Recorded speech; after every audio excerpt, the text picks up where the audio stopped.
What are your orders? Sergeant, we have crossed some strange boundary here. The world has taken a turn for the surreal.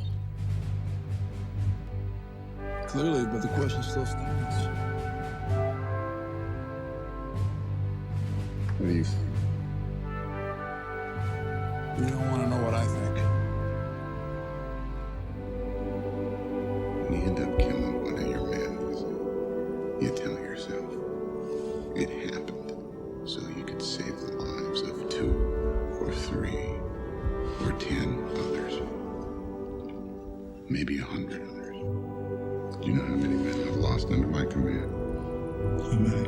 94. But that means I've saved the lives of 10 times that many, doesn't it? Maybe even 20. Sometimes I wonder if I've changed so much, my wife is even going to recognize me whenever it is I get back to her. How I'll ever be able to tell her about days like today. I don't know anything about Ryan. I don't care. Man means nothing to me. It's just a name. But if